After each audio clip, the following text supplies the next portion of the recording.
I was helping my son plan the perfect engagement party when I discovered my husband of 23 years was having an affair with someone I never saw coming. The person he chose to betray our family with will shock you as much as it shocked me. My name is Garrett Matthews, and until 3 weeks ago, I thought I had it all figured out. At 47, I was living what most people would call the American dream in our cozy suburb of Lakewood, just outside Denver. I've been a regional sales manager for a medical equipment company for the past 12 years, bringing home steady income that allowed us to build the kind of life we'd always talked about in college. But more than my career success, I was proud of something else entirely: my family. Vincent and I met during our junior year at Colorado State University. I was studying business. He was pursuing architecture, and we literally bumped into each other at the campus coffee shop when he was carrying a portfolio that was way too big for the narrow aisles. His architectural drawings scattered everywhere, and I helped him pick them up. I remember thinking his designs were incredible: clean lines, innovative use of space, structures that looked like they belonged in magazines rather than student portfolios. When I told him that, he smiled this genuine, slightly embarrassed smile and asked if I wanted to grab dinner sometime. That was 25 years ago, and honestly, I fell for Vincent's passion before I fell for Vincent himself. Watching him talk about buildings, about creating spaces where people could live and work and feel truly comfortable, it was infectious. He had this way of seeing potential everywhere, of looking at empty lots and envisioning entire communities. I loved how his eyes would light up when he described his latest project, how he'd sketch ideas on napkins during dinner, how he'd drive us 40 minutes out of our way just to show me a building that had inspired him. We got married 2 years after graduation, in 1999, in a small ceremony in Vincent's parents' backyard. Nothing fancy, just family, close friends, and a barbecue reception that lasted until midnight. Vincent designed and built our wedding arch himself, incorporating elements from both our childhood homes. My parents had divorced when I was 16, and Vincent made sure that arch included wood from the fence my dad had built at our old house, alongside stones from the garden my mom had cultivated for years. It was thoughtful in a way that made me understand I was marrying someone who paid attention to the details that mattered. Our son Tobias arrived 3 years later, in 2002, and watching Vincent become a father was like seeing him discover a new form of architecture, except this time he was building a person instead of a building. He approached fatherhood the same way he approached his designs, carefully, thoughtfully, with an attention to foundation and structure that would support everything that came after. Tobias grew up in the house Vincent designed for us. A beautiful craftsman-style home with high ceilings, an open floor plan, and these amazing built-in bookshelves that Vincent crafted himself. The house sits on a quiet street lined with maple trees that turn brilliant red every October. We've got neighbors who wave from their front porches, a community pool where Tobias learned to swim, and the kind of local coffee shop where they know your order before you walk through the door. Vincent's architectural firm, Matthews Design Group, has been thriving for the past 8 years. He started working for a larger firm after college, but always dreamed of going out on his own.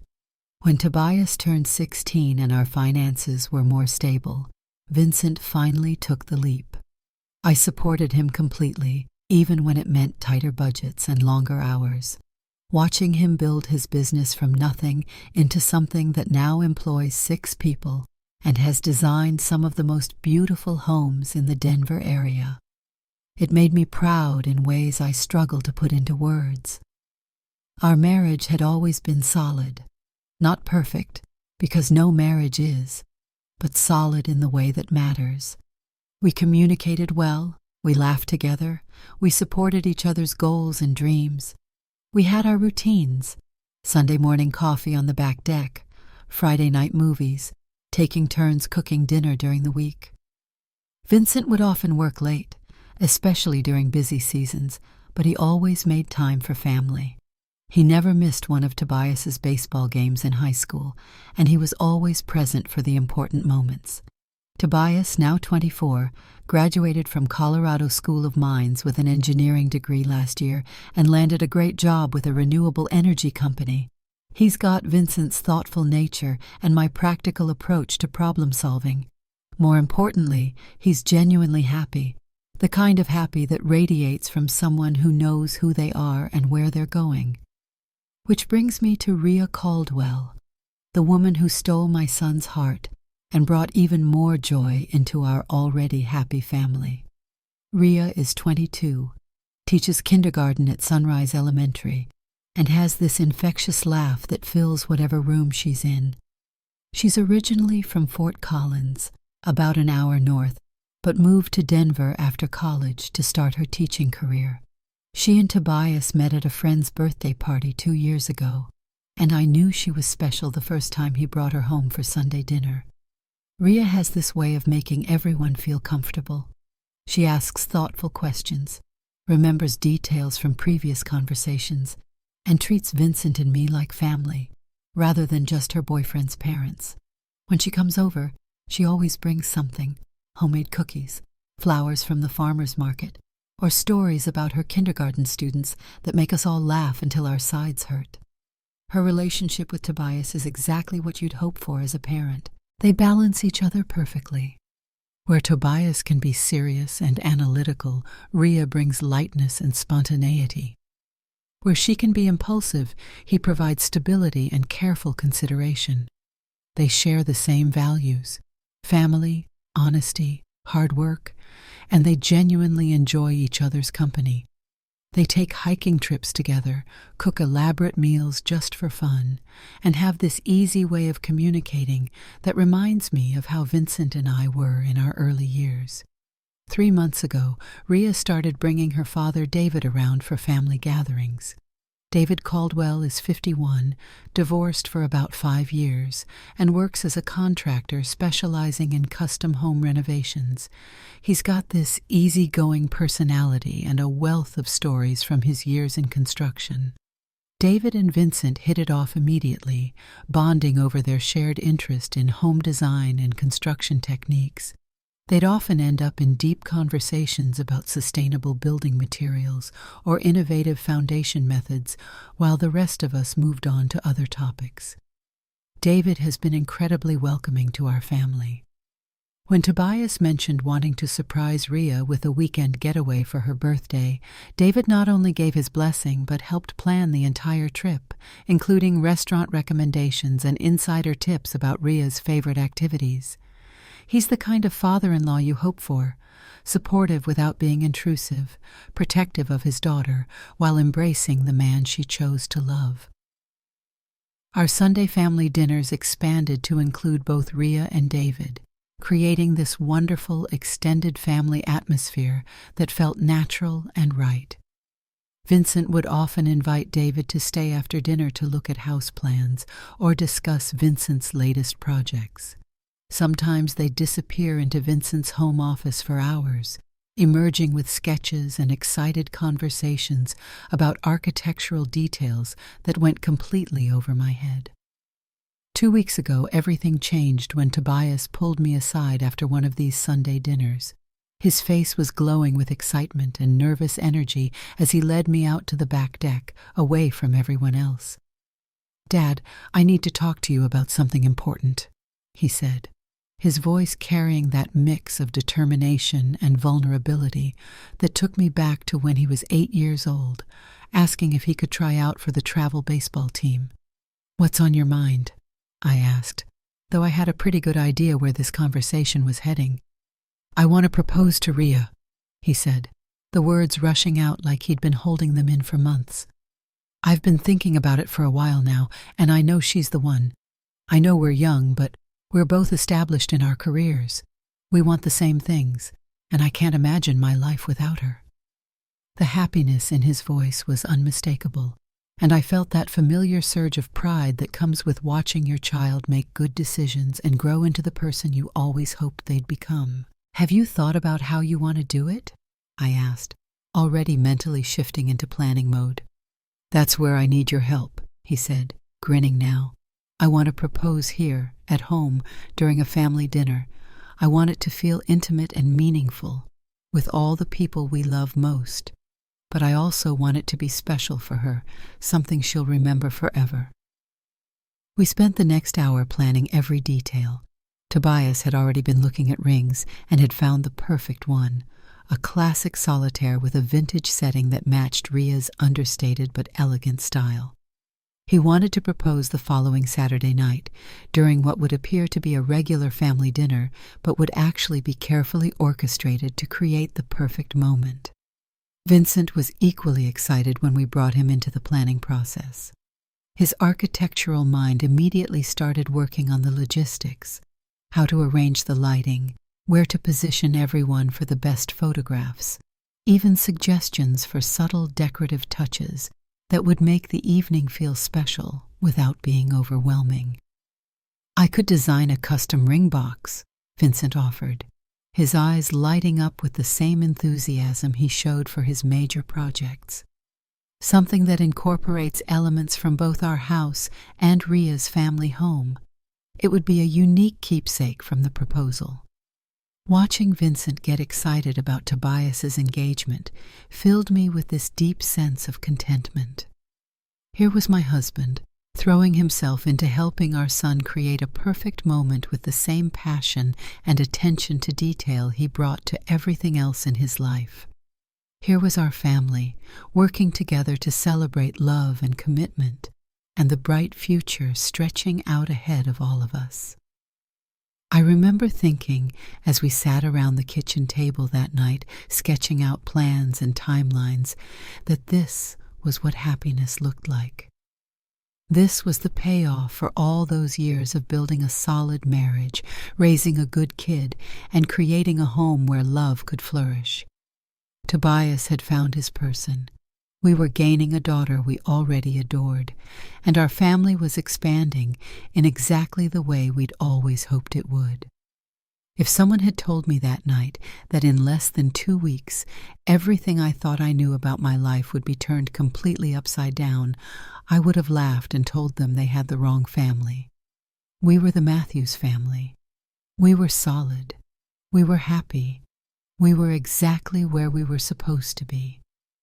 I had no idea that the man sitting across from me, sketching ring box designs and talking about creating the perfect engagement evening, was hiding a secret that would shatter not just our marriage, but potentially destroy the very celebration we were all working so hard to create. The first sign that something was wrong came 3 days after our family planning session. I was making coffee Tuesday morning when Vincent's phone buzzed on the kitchen counter. He was upstairs showering, and normally I wouldn't even glance at his messages, but the phone lit up with a text that made me pause. "Looking forward to our lunch meeting today. Same place as last time?" The message was from someone named D. Caldwell in his contacts. My first thought was that it must be David, Ria's father, which made sense given how much time he and Vincent had been spending together lately discussing the engagement plans and various construction projects. But something about the tone felt oddly informal for what I assumed was a business discussion. When Vincent came downstairs, toweling his hair dry, I mentioned the message casually. "David texted about lunch today. Are you guys working on something new?" Vincent's reaction was subtle but noticeable. He grabbed his phone quickly, almost defensively, and his eyes darted away from mine as he read the message. "Oh, yeah. He wants to talk about possibly hiring my firm for his kitchen renovation. Nothing major." It was a perfectly reasonable explanation, but Vincent's body language felt off. He was fidgeting with his coffee mug, not making eye contact the way he normally would during our morning conversations. When I asked where they were meeting, he mumbled something about that place downtown and quickly changed the subject to asking about my schedule for the day. Over the next few days, I started noticing other small changes in Vincent's behavior. He was working later than usual, sometimes not getting home until after 8 p.m., claiming he was dealing with demanding clients and project deadlines. When I suggested we grab dinner together on Wednesday night, he said he already had plans to meet with a potential client. "Which client?" I asked, trying to keep my tone light and conversational. "The Morrison project I mentioned last week," he said. But when I asked for details about what kind of building they wanted designed, Vincent gave vague answers and seemed eager to end the conversation.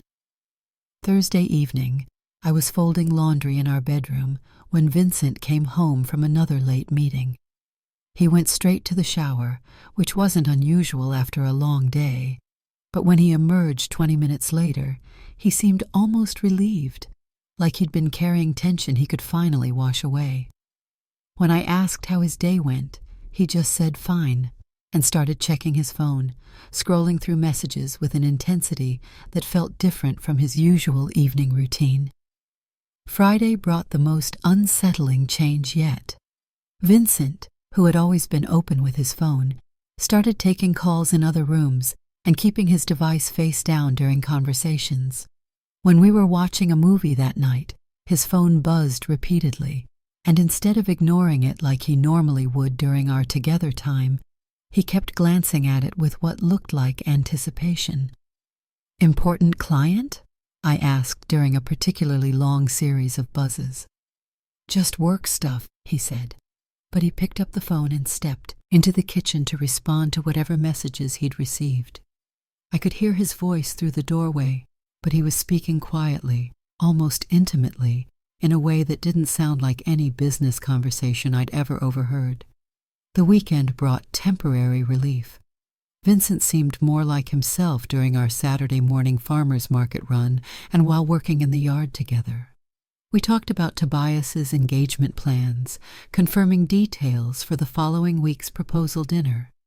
Vincent showed me sketches for the custom ring box he'd been designing, and his enthusiasm seemed genuine and focused. But Sunday dinner with the whole family introduced a new dynamic that made me increasingly uncomfortable.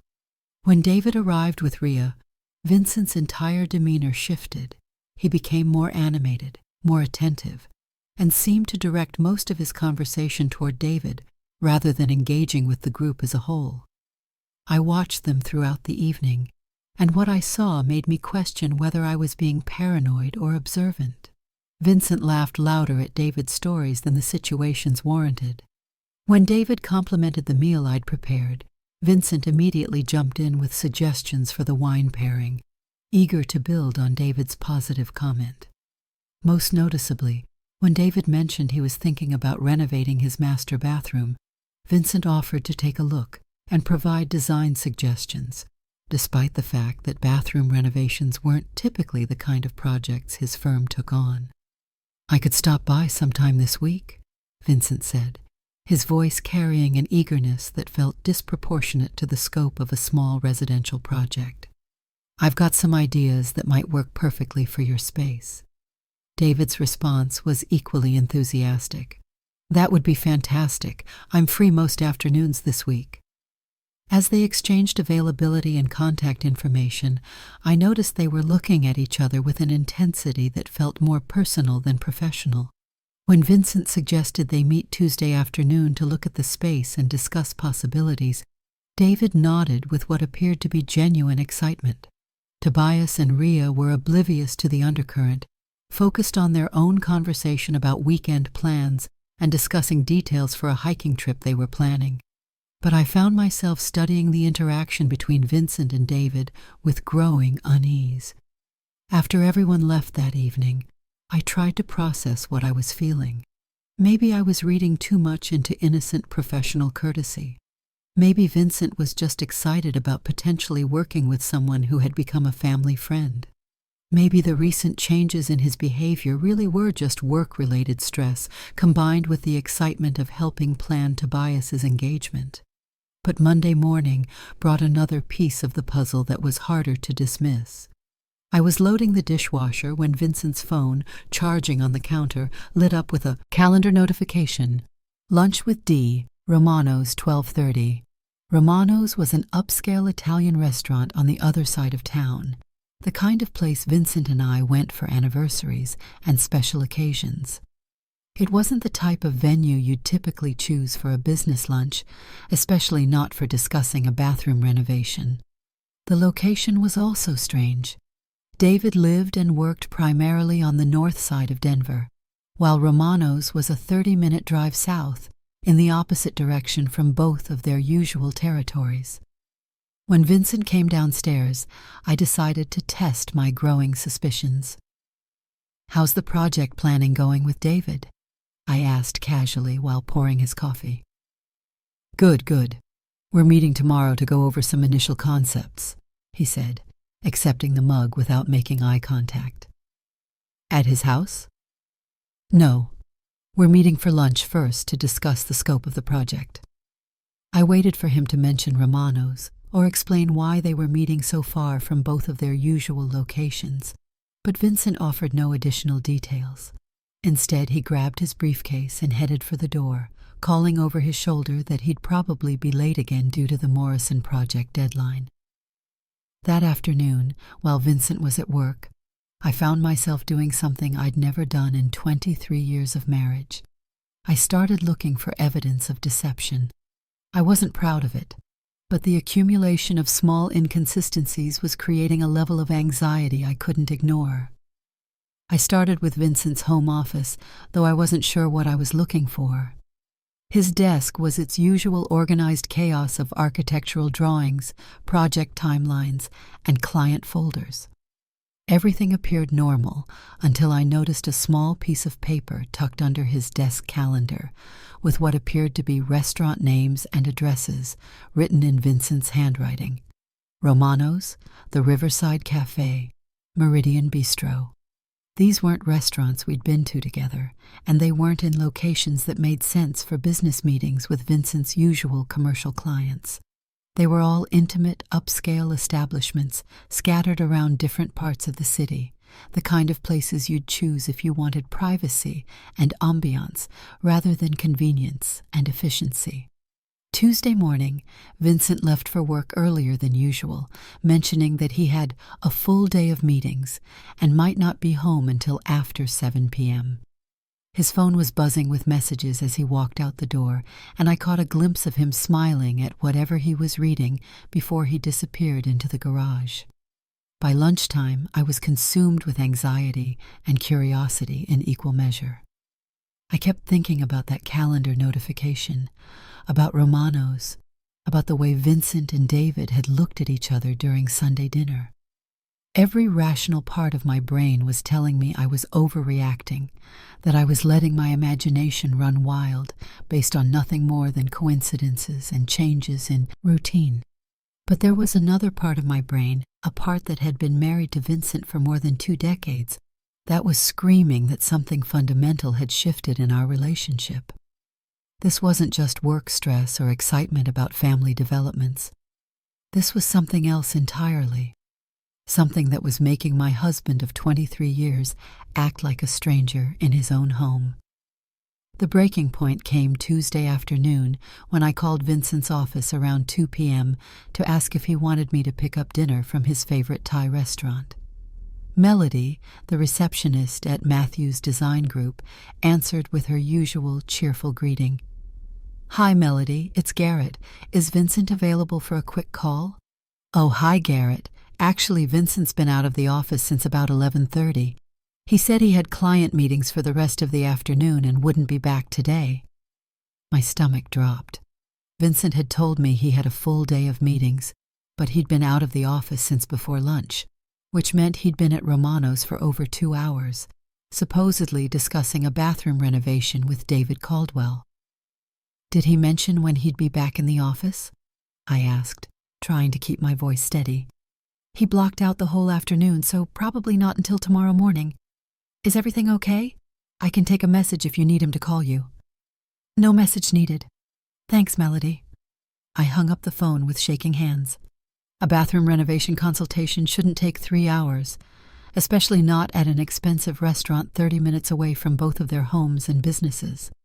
Either Vincent was lying to me about what this meeting was really about, or he was lying to his office about where he was spending his afternoon. That evening, Vincent came home at 7:15 p.m., claiming he'd had a productive but exhausting day with demanding clients. When I asked how the meeting with David went, he said it was good, very promising, but offered no details about what they'd discussed or what the next steps might be. "Did you get a chance to see his house?" I asked, knowing full well that they'd spent the afternoon at Romano's rather than looking at bathroom fixtures. "We're going to do that next week," Vincent said quickly.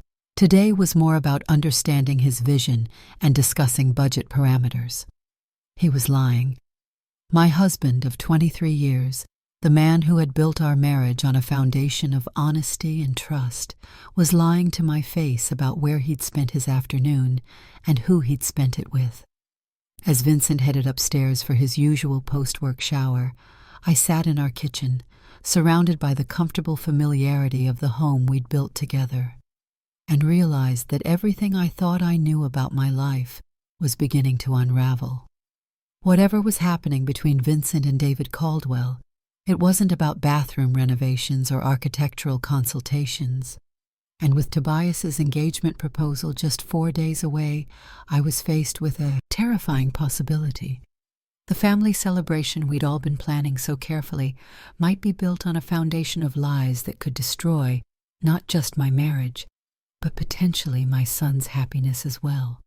The man I'd trusted completely for more than 2 decades was keeping secrets from me, and I was about to discover just how devastating those secrets really were. Wednesday morning arrived with the kind of crisp October air that usually made me feel optimistic about the day ahead. Vincent was already in the shower when I woke up, and I could hear him humming, actually humming, which struck me as odd given how tense and distracted he'd been lately. When he came downstairs for coffee, he seemed lighter somehow, almost energetic in a way I hadn't seen in weeks. "Good morning," he said, kissing my cheek with what felt like genuine affection. "Beautiful day, isn't it?" I studied his face, looking for signs of the stress and preoccupation that had been plaguing him recently. Instead, I saw something that looked almost like anticipation, the kind of excitement you'd feel when looking forward to something special. "You seem in a good mood," I said, pouring his coffee and watching his reaction carefully. "Just feeling optimistic about some new projects," he said, checking his phone with that same subtle smile I'd been noticing lately. "Actually, I might be out for lunch again today. Another potential client wants to discuss a renovation project." My stomach tightened. Another mysterious lunch meeting, another vague explanation about potential clients and renovation projects. I watched Vincent scroll through his messages. His face lit up with an expression I recognized but couldn't quite place, until I realized it was the same look he used to get when we were first dating, and he was excited about seeing me. "Which client?" I asked, trying to keep my voice casual. "David Caldwell," he said without hesitation. "We need to go over some of the details we discussed yesterday, and he wants to show me some inspiration photos he's collected." There it was again. David Caldwell, bathroom renovations, and another lunch meeting that would take Vincent away from his office for hours in the middle of a supposedly busy workday. But this time, Vincent's explanation felt even more hollow. Yesterday's meeting was supposed to have covered the scope and vision for the project. What could possibly require another extended lunch discussion less than 24 hours later? "Where are you meeting?" I asked, though I dreaded the answer. "Probably somewhere downtown, haven't decided yet."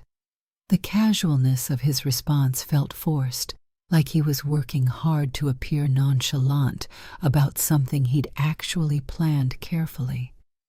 After 23 years of marriage, I'd learned to read Vincent's tells, and everything about this conversation was setting off alarm bells.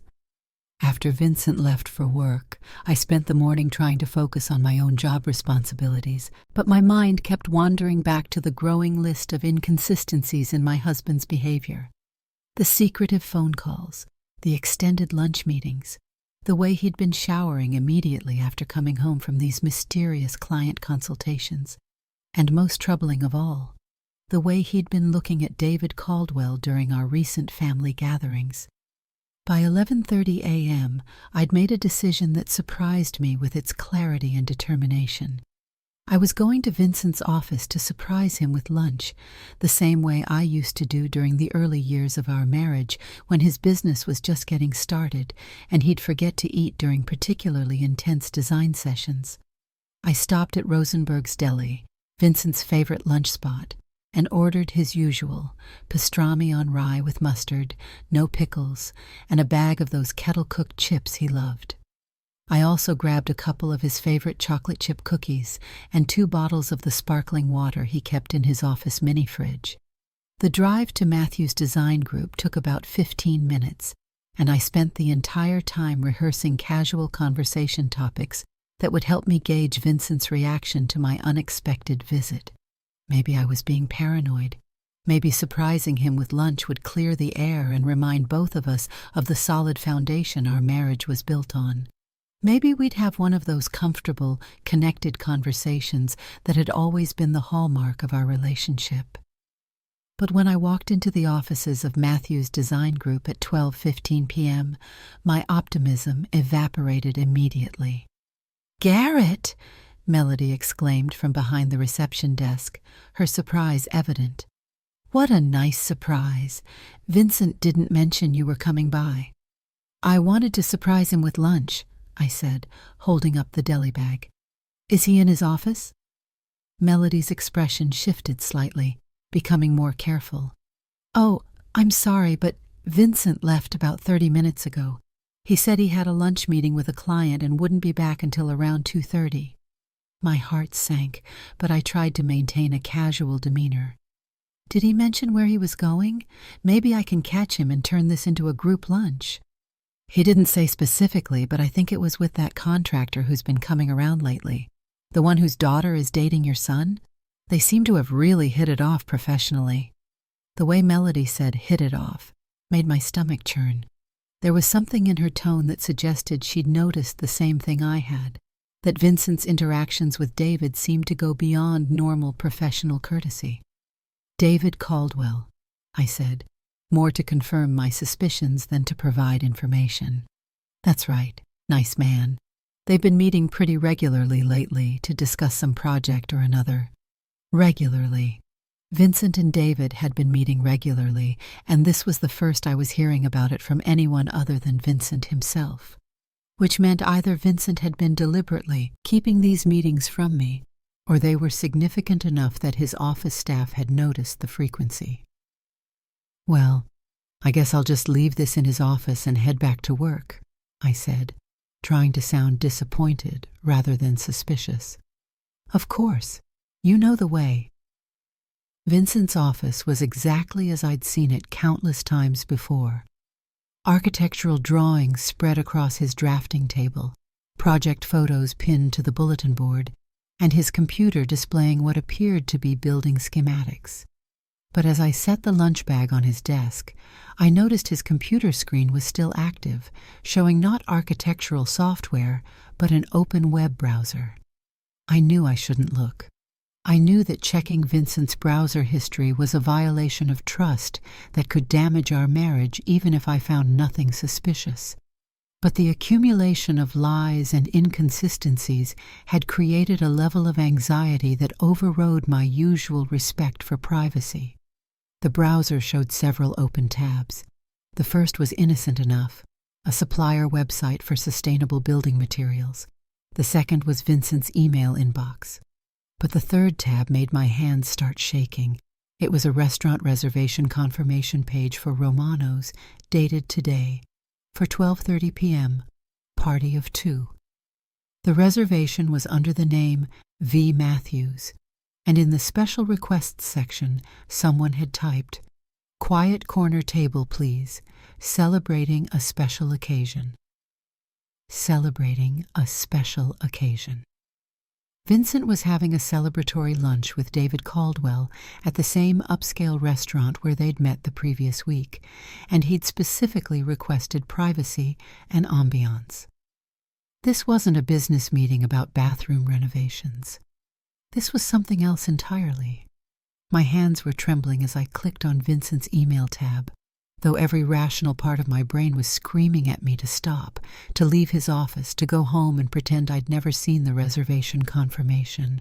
But I was too far down this path to turn back now. Vincent's inbox contained the usual mix of client communications, vendor updates, and project-related messages. But there, near the top of his recent emails, was a message thread that made my blood run cold. The sender was listed as David C., and the subject line read, "This afternoon." I clicked on the email thread with shaking fingers. David C. Looking forward to seeing you this afternoon. I've been thinking about what you said yesterday, and I think you're right. We can't keep putting this off. Vincent. I know, it's been driving me crazy trying to figure out the right way to handle this, but being with you yesterday made everything clearer. David C. Same here. I haven't felt this way about anyone in years. Maybe we should talk about next steps today. Vincent. Definitely. I made us a reservation at Romano's again. Same table as last week. I told Garrett I had another client meeting, so we should have plenty of time to talk. David C. Perfect. I'll see you at 12:30. And Vincent? Thank you for yesterday. I haven't been that happy in a long time. Vincent. Me neither. See you soon. The email thread was dated this morning, sent less than 2 hours ago. I read it 3 times, hoping I was misunderstanding something, hoping there was some innocent explanation for language that sounded nothing like business communications and everything like romantic correspondence. But there was no misunderstanding. My husband of 23 years was having an affair with David Caldwell, the father of our future daughter-in-law, the man who had been sitting at our dinner table just 3 days ago, planning Tobias's engagement celebration with the rest of our family.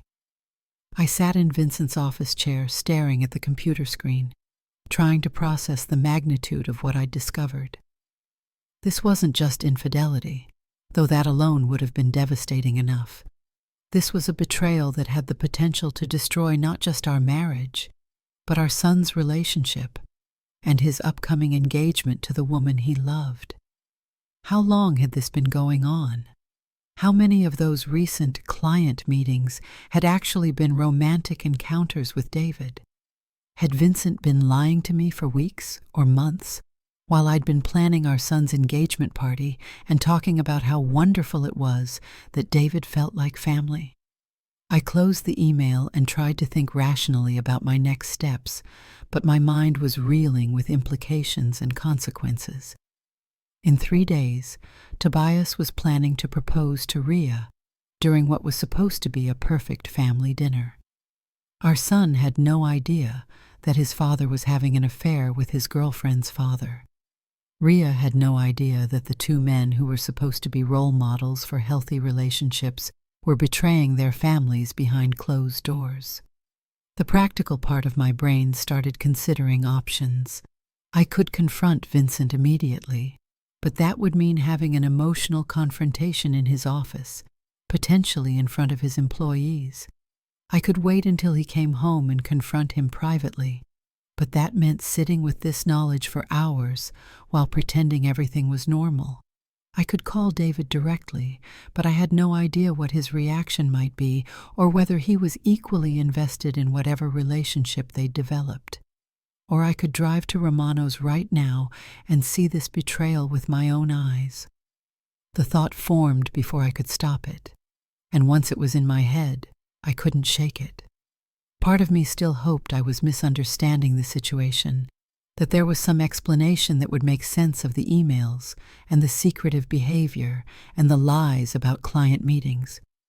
But another part of me, the part that had been noticing small changes and inconsistencies for weeks, knew exactly what I would find if I drove across town to Romano's. I grabbed my purse and left Vincent's office, barely managing to smile and wave at Melody as I walked past the reception desk. My hands were shaking as I started my car, and I had to pull over twice during the 20-minute drive to Romano's to collect myself and consider whether I really wanted to confirm what I already knew to be true. But by the time I reached the restaurant's parking lot, my course was clear. I needed to see this with my own eyes. I needed to understand the scope of Vincent's deception and the implications for our family. Most importantly, I needed to know whether the man I'd been married to for 23 years was someone I'd ever really known at all. I parked across the street from Romano's and walked toward the entrance, my heart pounding so hard I could feel it in my throat. In a few minutes I was going to discover whether my marriage was built on lies, whether my husband was capable of betraying not just me but our entire family, and whether the engagement celebration we'd all been planning was about to become the most painful family gathering of our lives. As I reached for the restaurant door, I realized that regardless of what I found inside, nothing would ever be the same again. The life I'd been living for the past 23 years was about to end, and I had no idea what would take its place. Walking into Romano's felt like stepping into an alternate reality where everything familiar had been twisted into something unrecognizable. The restaurant was exactly as I remembered from our anniversary dinners: dim lighting, exposed brick walls lined with wine bottles, and small tables arranged to create intimate conversation spaces. The hostess, a young woman with a welcoming smile, approached me immediately. "Good afternoon. Do you have a reservation?" "No, I'm just meeting someone," I managed to say, my voice sounding foreign to my own ears. "Could I get a table where I can see the dining room?" "Of course, right this way." She led me to a small table near the front window, positioned so I had a clear view of most of the restaurant's interior. I ordered a coffee I didn't want and tried to appear casual while scanning the room for Vincent and David. The lunch crowd was typical for a Wednesday afternoon: business professionals, a few couples, and several tables of what appeared to be friends catching up over leisurely meals. And then I saw them. In a corner booth toward the back of the restaurant, Vincent and David sat across from each other at a table clearly chosen for maximum privacy. They were leaning toward each other in conversation, and even from a distance, their body language was unmistakably intimate. This wasn't two men discussing bathroom renovations or architectural consultations. This was two people who were completely absorbed in each other, oblivious to everyone else in the restaurant. Vincent was wearing the navy blue shirt I'd given him for his birthday last year, the one he said made him feel confident and attractive. David was dressed more casually in a green button-down that complemented his salt and pepper hair perfectly. They both looked relaxed and happy in a way that made my stomach turn with recognition. This was how Vincent and I used to look during our early dating years, when we couldn't get enough of each other's company. I watched in horrified fascination as David reached across the table and briefly touched Vincent's hand. The gesture was subtle, lasting only a few seconds, but it was filled with the kind of tenderness and familiarity that comes from repeated intimate contact. Vincent didn't pull away. Instead, he smiled, a genuine, radiant smile that I realized I hadn't seen directed at me in months. My coffee arrived, but I barely noticed. I was completely focused on the scene unfolding in front of me, trying to process the reality of what I was witnessing. These weren't two men having an affair out of momentary weakness or poor judgment. This was two people who had developed genuine feelings for each other, who were comfortable together in a way that spoke of emotional intimacy as much as physical attraction. I pulled out my phone and pretended to scroll through messages while actually positioning myself to hear fragments of their conversation. Romano's acoustics carried sound in unexpected ways, and by straining to listen, I could catch pieces of what they were saying. "I can't stop thinking about Sunday dinner," David was saying, his voice carrying a mixture of guilt and longing. Watching you with your family, seeing how natural and right everything felt, but knowing what we were hiding from everyone. Vincent's response was too quiet for me to hear completely, but I caught the words complicated and never expected this. David leaned forward, his voice becoming more intense. The thing is, Vincent, I don't want to keep hiding this. I know it's complicated with the kids, but I can't keep pretending that what's happening between us isn't real. I know, Vincent replied, his voice carrying clearly across the restaurant now. I've been thinking the same thing. When I'm with you, I feel like I'm finally being honest about who I am. But then I go home to Garrett, and I see how happy he is planning Tobias's engagement, and I realize that being honest about this is going to destroy everything he thinks he knows about our life together. My hand started shaking so violently that I had to put my coffee cup down. Vincent was talking about me, about our marriage, our life together, our son's engagement, with the detached consideration you'd give to a problem that needed solving, rather than a relationship worth preserving. David reached across the table again, this time leaving his hand covering Vincent's. What about what you deserve, though? What about your happiness? You've spent 23 years living someone else's idea of who you should be. Don't you think it's time to live for yourself?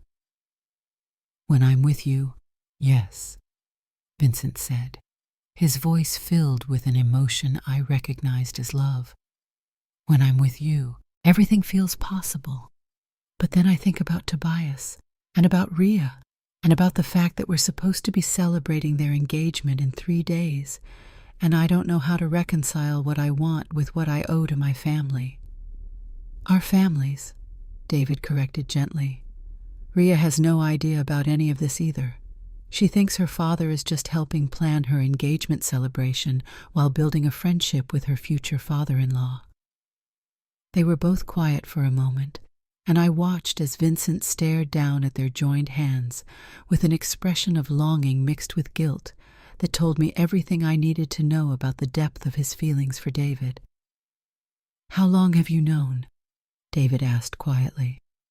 About yourself, I mean. About being attracted to men. Vincent was quiet for so long that I wondered if he was going to answer. When he finally spoke, his voice was barely audible, but the restaurant's acoustics carried his words directly to me. Always, I think. But I convinced myself it didn't matter because I loved Garrett, and we had a good life together.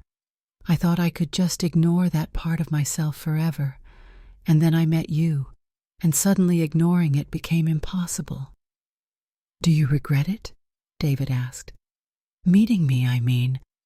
Would it be easier if we'd never— No, Vincent said quickly, with more certainty than I'd heard in his voice in months. I don't regret meeting you. I don't regret any of this, even though I know I should. Being with you has made me realize that I've been living half a life for 23 years.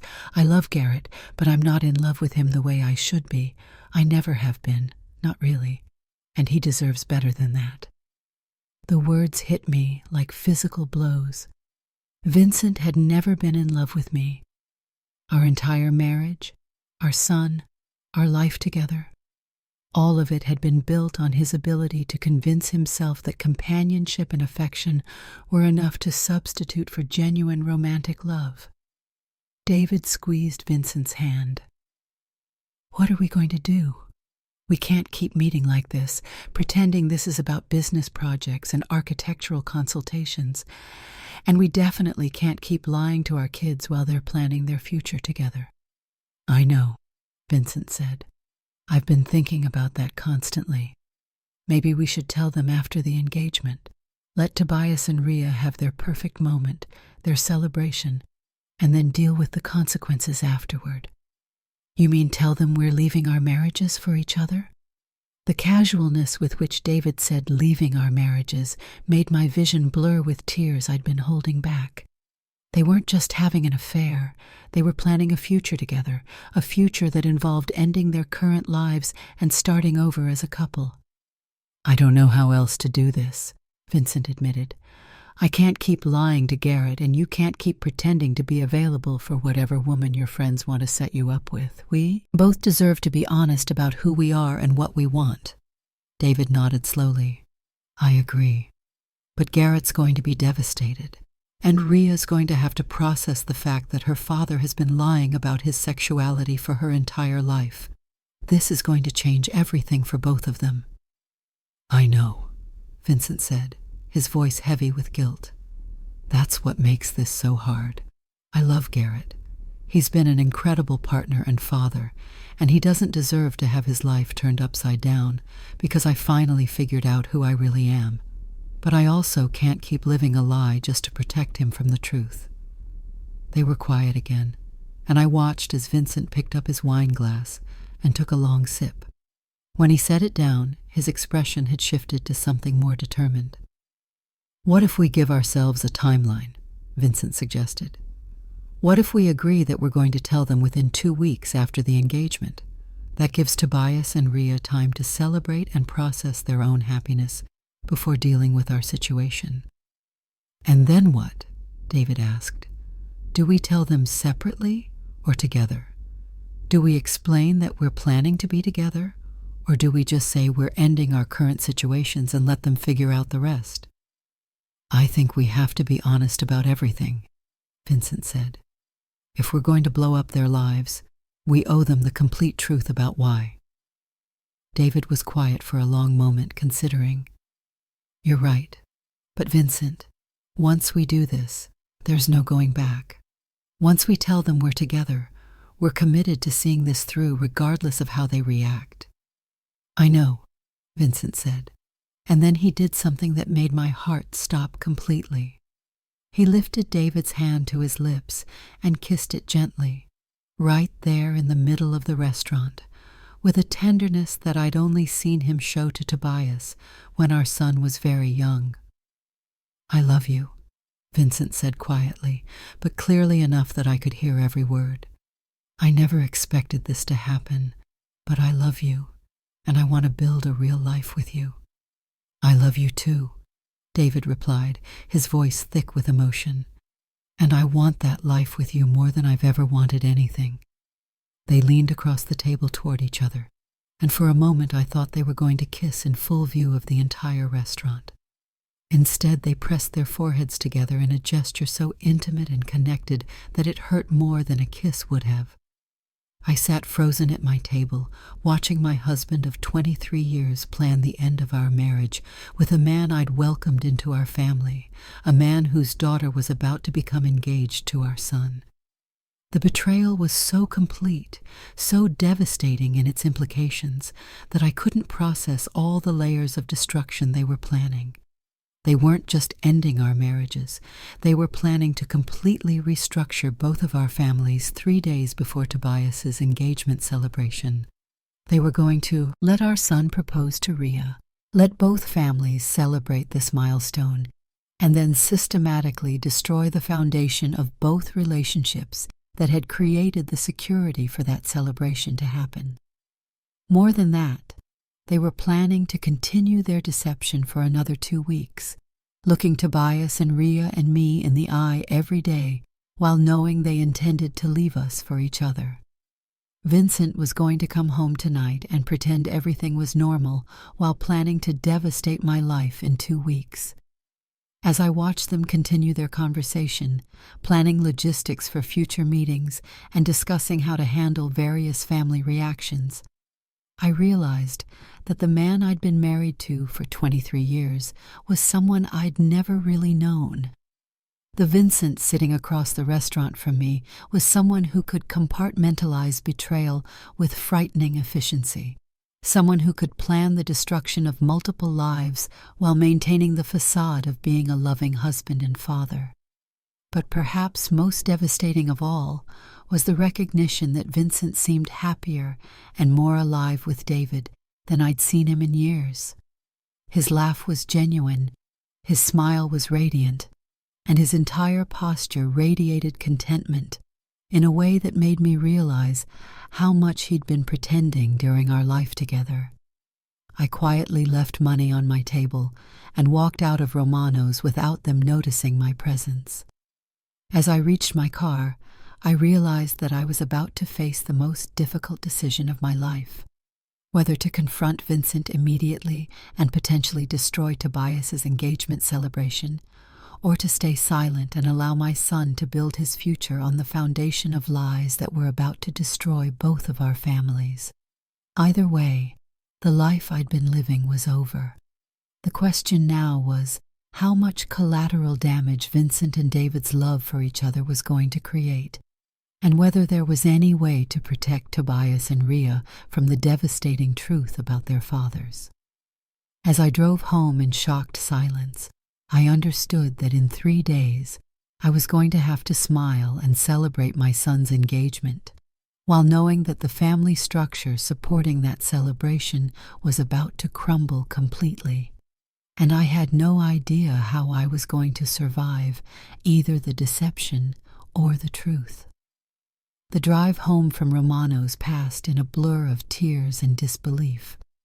I pulled into our driveway at 2:47 p.m. and sat in my car for 20 minutes, staring at the house Vincent had designed for us, trying to figure out how to walk through the front door and pretend my entire world hadn't just collapsed. The house looked exactly the same as it had when I'd left that morning: the craftsman-style architecture Vincent had been so proud of, the maple trees he'd planted when Tobias was 8, the front porch where we'd spent countless evenings talking about our dreams and plans. But now it felt like a museum exhibit of a life that had never been real, a carefully constructed facade hiding 23 years of fundamental dishonesty. I finally forced myself inside, where everything was achingly familiar yet completely foreign. The family photos lining the hallway showed a happy couple and their son, but now I wondered how many of those smiles had been genuine on Vincent's part. The kitchen where we'd planned Tobias's engagement celebration just days ago felt like a crime scene, tainted by the knowledge that Vincent had been planning our family's destruction while helping orchestrate what was supposed to be the happiest moment of our son's life. I spent the rest of the afternoon in a state of numbness, mechanically going through the motions of normal life while my mind raced through impossible scenarios. Should I call Tobias immediately and tell him what I'd discovered? Should I contact Rhea and warn her that her father was about to devastate her family? Should I pack Vincent's belongings and leave them on the front porch with a note explaining that I knew everything? By the time Vincent's car pulled into the driveway at 6:15 p.m., I had convinced myself that confronting him immediately was the only honest option. I couldn't spend another night lying next to someone who was planning to leave me for another person. I couldn't pretend to care about his day when I knew he'd spent the afternoon planning our divorce. Most importantly, I couldn't let him continue lying to our son about the stability of our family while Tobias prepared for the most important moment of his romantic life. Vincent walked through the front door with the same casual energy he'd shown that morning, calling out his usual greeting while hanging his keys on the hook by the garage entrance. "Hey, how was your day?" he asked, walking into the kitchen where I was standing at the island, gripping the granite countertop to keep my hands from shaking. For a moment, I just stared at him, trying to reconcile this familiar, comfortable version of my husband with the man I'd watched plan our family's destruction over lunch with his lover. Vincent looked exactly the same as always, slightly rumpled from a day at the office, carrying the faint scent of his cologne mixed with coffee, smiling with what appeared to be genuine affection for me. "Vincent, we need to talk," I said, my voice sounding steadier than I felt. Something in my tone must have alerted him, because his expression immediately shifted from casual contentment to concern. "Is everything okay? Did something happen with Tobias?" "Sit down," I said, gesturing toward the kitchen table where we'd shared thousands of meals and conversations over the years. Vincent sat slowly, his eyes never leaving my face. "Garrett, you're scaring me. What's going on?" I took a deep breath and looked directly into the eyes of the man I'd shared my life with for more than 2 decades. I know about David. The change in Vincent's expression was immediate and complete. The color drained from his face, his shoulders sagged, and his hands began trembling against the table surface. For several seconds, we just stared at each other while the weight of those 4 words settled between us. "What do you know?" he asked quietly, though his voice carried the resignation of someone who understood that denial was no longer an option. "I know that you've been having an affair with him. I know that your client meetings have been romantic lunches at expensive restaurants. I know that you've been lying to me for weeks, maybe months, about where you've been and who you've been with." Vincent closed his eyes and dropped his head into his hands. "How did you find out?" "I came to your office today to surprise you with lunch, and Melody told me you'd been out at client meetings for hours. I saw the reservation confirmation on your computer. I read your emails, and then I drove to Romano's and watched you tell David Caldwell that you love him." The silence that followed was the heaviest thing I'd ever experienced. Vincent kept his head in his hands while I waited for him to respond, to explain, to say something that might make sense of the devastation he'd brought into our lives. When he finally looked up, his eyes were filled with tears. "I never meant for this to happen, Garrett. I never meant to hurt you or our family." "But it did happen," I said, surprised by how calm my voice sounded. "And now I need to understand what this means for us, for Tobias, for the engagement celebration we're supposed to be hosting in 3 days." Vincent wiped his eyes with the back of his hand, a gesture that reminded me painfully of how he used to comfort Tobias after childhood disappointments. "Can I try to explain?" he asked. "I know I don't have the right to ask for your understanding, but I need you to know that this isn't about you not being enough or not being a good husband.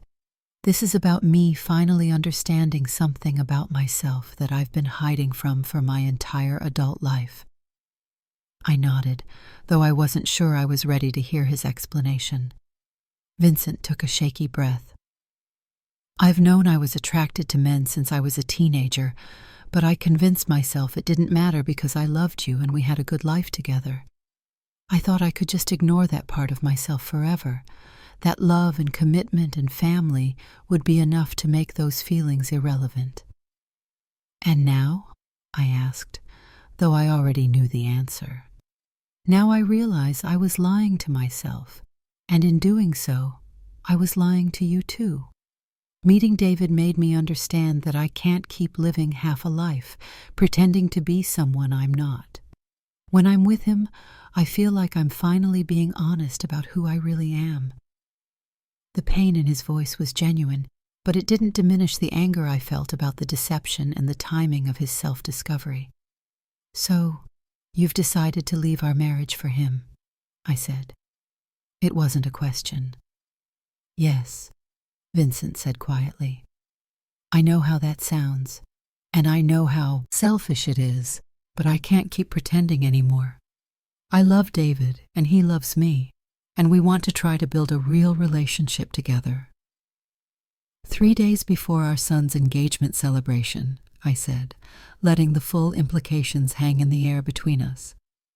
Vincent's face crumpled. "I know.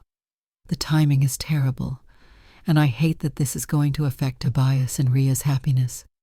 David and I talked about waiting until after the engagement to tell everyone, to let them have their perfect moment before dealing with our situation."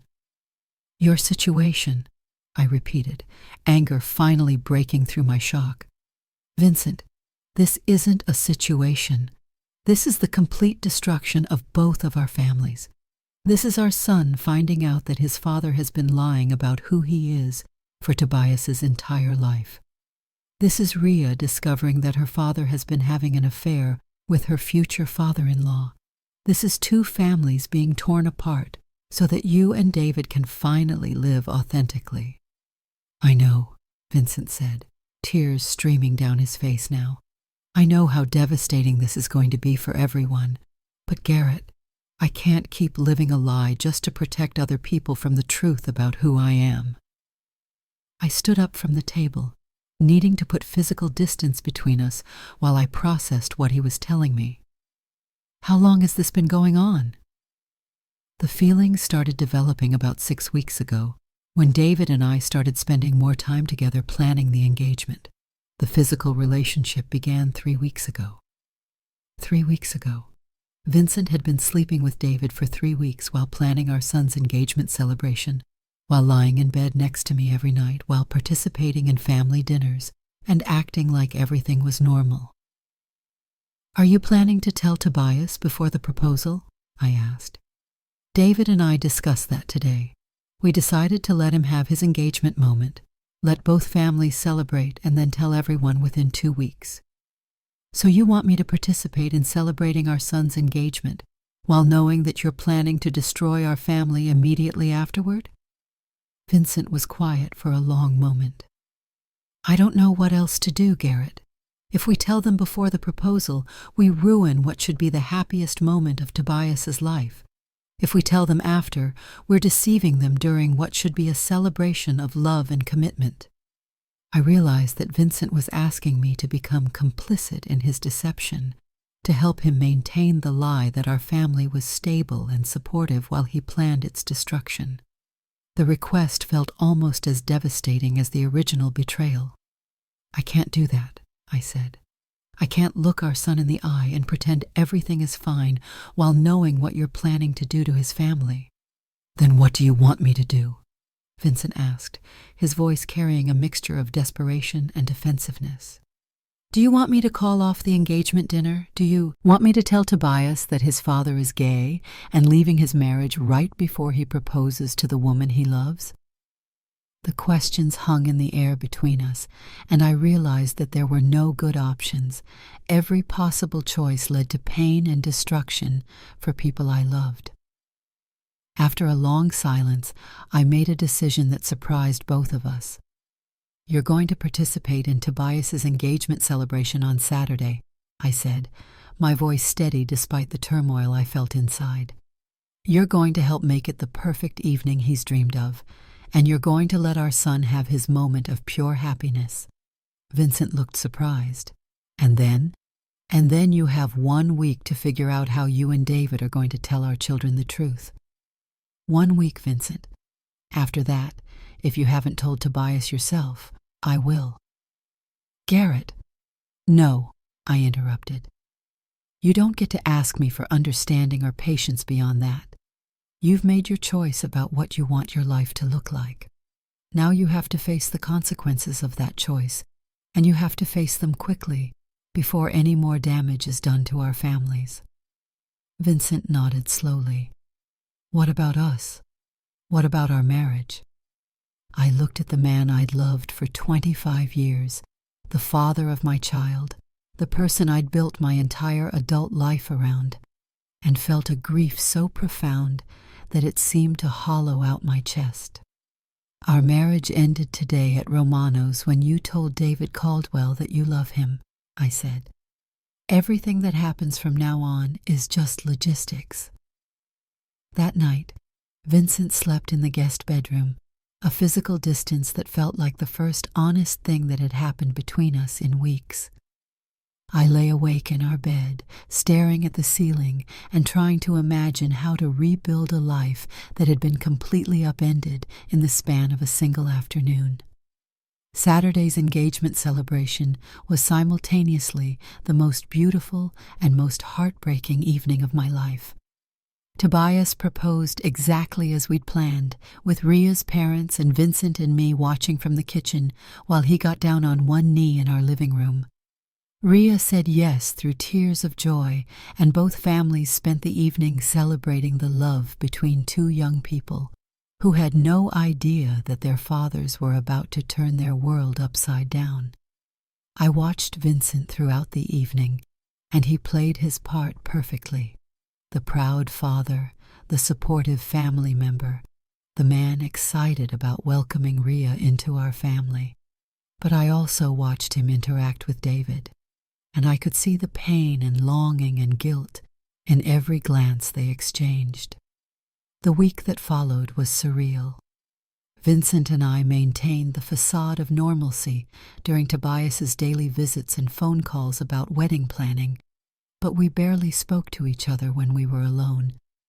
Vincent was working up the courage to have what he called the most difficult conversation of his life with our son, while I was preparing for the possibility that everything I'd built my identity around was about to disappear.